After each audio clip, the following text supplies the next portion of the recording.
Hi there guys, it's Anthony here from Cutting Edge Guitar. In today's video I want to talk to you about this amazing guitar, my Suhr Pro Series M8. The fact is, everyone who's seen my videos up to this point knows that I'm an absolute Ibanez freak, but I genuinely do believe that this is the best guitar I own. Is it my favourite? Well, possibly not, because guitars are quite sentimental things, and for sentimental reasons I think my Ibanez RG550 has to be my favourite guitar. But in terms of looking at guitars as a tool to get a job done, this guitar is just sublime. So the reason why I looked into these, being an Ibanez guitar player from the age of probably about 13, well no, I started playing guitar when I was 13. I probably bought my first Ibanez when I was about 15, but the blue RG550 that I've done in a previous video, that was my guitar teacher's guitar, so he used to let me play that.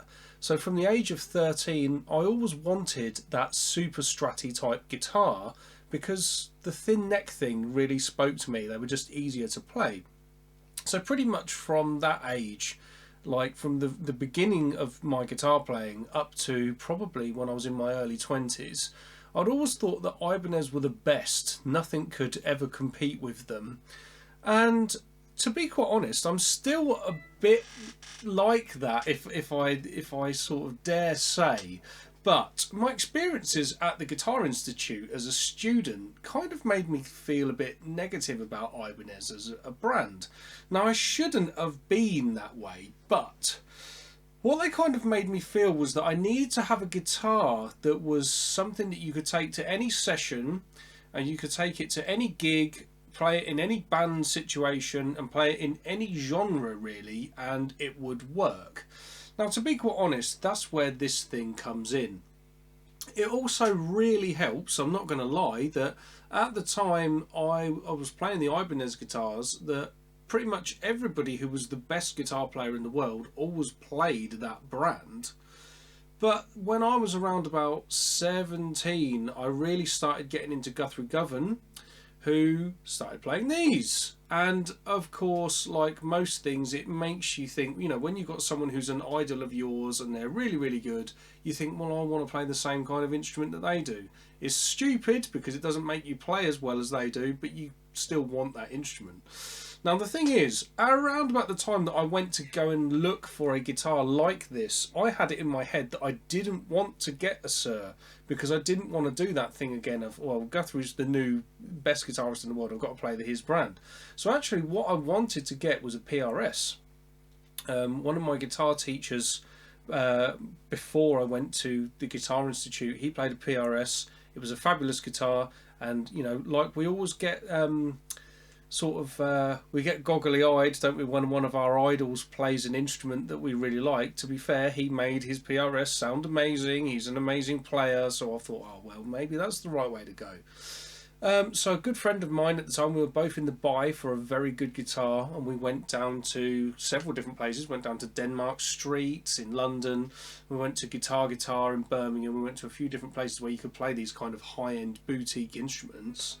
And I tried lots of PRSs and I just didn't get on with them. I didn't get on with them at all. I didn't like the body shape. I didn't like the painted neck thing. There's lots of things about them that I just was like, I'm just not sure. Maybe it was too far away from the Ibanez thing. So then one of the guys working in the store, this was at Guitar Birmingham, he said to me, have you thought about trying Suhr? And I was like, well, I just don't want to go the Guthrie route, and like I'm being another copycat. Well, he said to me, just try one and see how you go. So, of course, I plugged into one, played one, and it felt like an Ibanez and sort of like a Strat type thing, you know. It was almost like, in how it felt to me at the time, I always thought that Ibanez was like, you take the Strat thing and you take the Gibson thing and you put them together, make it a bit pointy, and that's where an Ibanez is at. But with this, I think it's almost like you throw the Ibanez thing into the mix. They've got everything that a Strat does, they've got everything that a Les Paul does, but they've also got that feel of like the sports car type thing that the Ibanez has. So to be fair, actually, I use with my students when I'm talking about instruments all the time. I'm always using that analogy of like there being like cars. So when I think about the Ibanez type thing, the Ibanez RG is kind of like a Lamborghini. It's outrageous. It looks cool. It's weird and wonderful colours, and it's just going to go super fast, and it's awesome. This, if I'm honest, this is more like a Rolls Royce. It will still go really fast, but it's super comfortable and it's just effortless. It's just amazing. So what's going on with this guitar? Well, to be fair, unlike my other guitars which I've modded quite heavily, this one is almost completely stock. So what we've got is a maple neck, just a maple neck, and it's one piece maple neck, but you've got maple fretboard which is glued on top. You can see that because when you're looking down the side of this guitar, you won't be able to see it in the video, but you can see the line where the fretboard has been glued on. So that's definitely there. We've got jumbo stainless steel frets. Now, although these are the original frets and the original fret wire, I have had the frets on this dressed. Now, this wasn't a thing that I knew that you could do with stainless steel. Like when I bought this guitar when I was in my early 20s, I thought that the whole point with stainless steel was that it just doesn't wear out, and that's it, that's the end of it. Well, because I've got an absolutely incredible luthier in my life, hi Rob if you're watching the video, he's dressed these so that they've got that peak feel, that really peaky feel that I've talked about in the Ibanez RG550 video that I did. So actually I would say that, well, how many years play wear have these had? I think I was probably about 24 when I bought this guitar, something like that. So that's 8 years of play wear. It does now feel back to its best. I didn't think that you'd be able to do much with a guitar like this, but you can make it go back to its original brilliant days. So yeah, there's the neck, stainless steel frets. They have been worked, as I say, so it's had a setup and a fret dress. On the back, you've got the Suhr locking tuners. There's lots of talk out there, you know, Spurzle, Goto, you know, this, that and the other. To me, locking tuners are locking tuners. I might well be wrong. There might be someone watching this in the video who's going to come in the comments and be like, yeah, you don't know what you're talking about. Well, post in the comments and let us all know. But to me, it's just something that clamps your strings. Locking tuners. I will never not have locking tuners, that is for sure. This guitar made me think, oh my god, I've got to have them. Why? Well, it just makes string changing so much easier. It doesn't bother me about the tuning stability and all this sort of stuff, because none of my guitars are bad for that. I've got good, you know, all of the hardware and all of my guitars is good, but locking tuners make your life so easy when changing strings. So that's what I like about them. Coming down to this part, this is the, you know, this is where this guitar gets really pretty. Flamed maple top in transparent charcoal burst. Absolutely gorgeous. Like that, the transparent charcoal burst matched with the maple neck is just amazing. So I really love that. Suhr pickups. These are the original Suhr pickups. I've got no need to change those whatsoever. I can't actually remember from the spec sheet which particular Suhr pickups they are. I think they call them something like the SSH and the SSH Plus. I'll have to check those up for you, and then once I've found out exactly what they are, I'll perhaps drop that back in the description. But yeah, these are completely stock. The stock Suhr pickups that came with the guitar. Now this is something that I really like. We've got a 5-way super switch on this guitar. So the switching is that we've got the humbucker, then when we come up here we've got a split between these two coils, then when we go to the middle it's both humbuckers. Into this position, position 4, I've got just the single coil and then the humbucker in the neck. So this is a super switch that allows you to get these split coils on the humbuckers. That is amazing for me, because those 5 sounds gives me everything I would ever possibly need. And also, to be fair, when you're switching between all of those, not only it's just really convenient, it's really easy compared with coil tapping. I'm not a fan of pulling up the control knobs as well as moving the switch around. So I love a super switch. And the final thing that is a real cool benefit with this guitar is not having that single coil in the middle, because I find that that really interferes with your picking technique. So I really like that to be out of the way. So a double humbucker configuration is absolutely brilliant for me. Goto 510 Trem. I mean, what do you want me to say about that other than it's awesome? It's lovely for all that stuff. You're not going to get loads of like all the crazy dive bomb and whammy bomb stuff that you get with a Floyd Rose, but at the point I was getting this guitar, I was sort of grown out of all of that. So I love playing a nice clean chord and getting a shimmery warble with this, and also with certain lead tones. It's always nice to just give a note a bit of warble that doesn't come from the fretting hand. So I love that. It's a great bridge, really stable for tuning, awesome. A mod that I have made to this guitar is on the pots. So the pots of this guitar, originally they were CTS pots, I think. What I've done with these is I've swapped them out for some Yngwie Malmsteen signature YJM Seymour Duncan pots. Now, is that because I want to do loads of the whole violin technique with the delay thing and all the rest of it? Absolutely not. It's purely practical. So again, when I was dealing with my luthier Rob in the past, I'd mentioned to him that I was just wearing my pots out all the time because of something that I was doing on some particular gigs. I was doing a lot of theatre shows, and it was just I didn't use a volume pedal on my board. So I was always constantly going off, on, off, on, off, on the volume all the time in between scene changes. And to be honest, I was just fed up with the amount of times that I was needing to change and swap the pots out.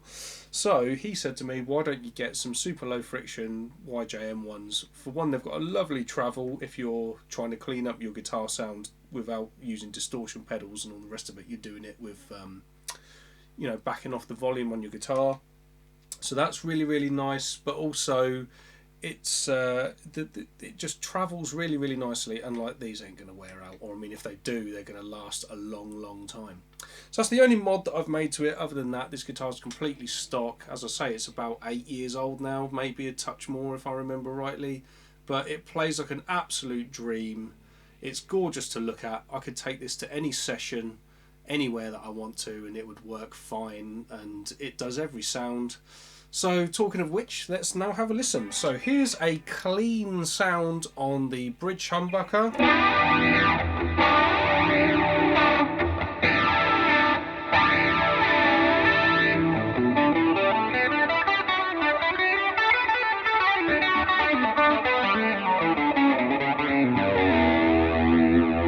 And the split coils.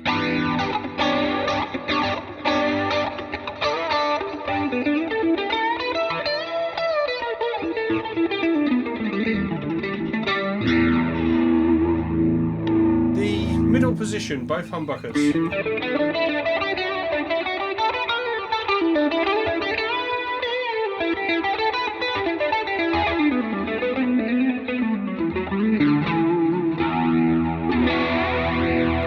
The single coil.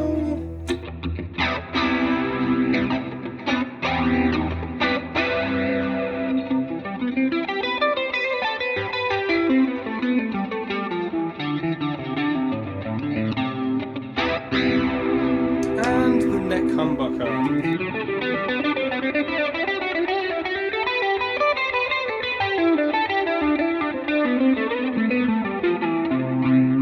When you roll off the tone on this guitar, actually, this gives a really lovely warm sound.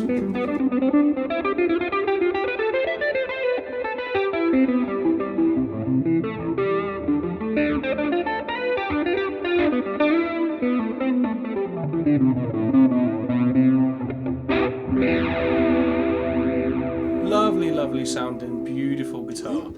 Okay, let's check out some distortion tones. Here we go then, guys. Here's some distortion tones for you on the bridge humbucker.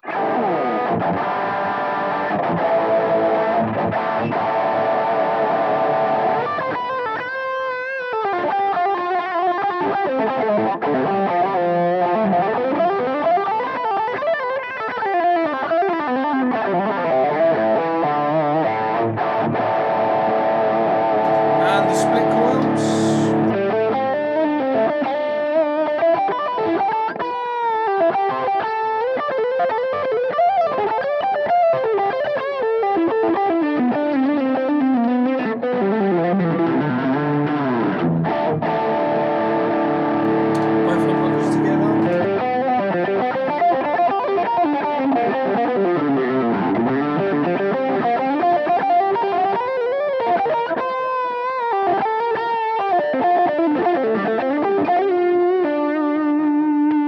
The single coil.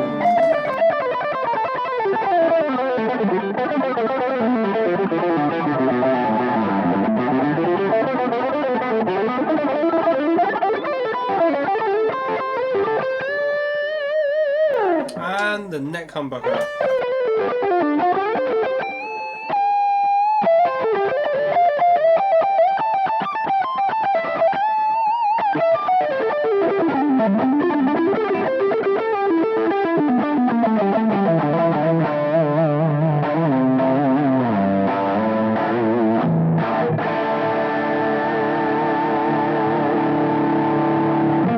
Okay guys, there you have it. That's my Suhr Pro Series M8.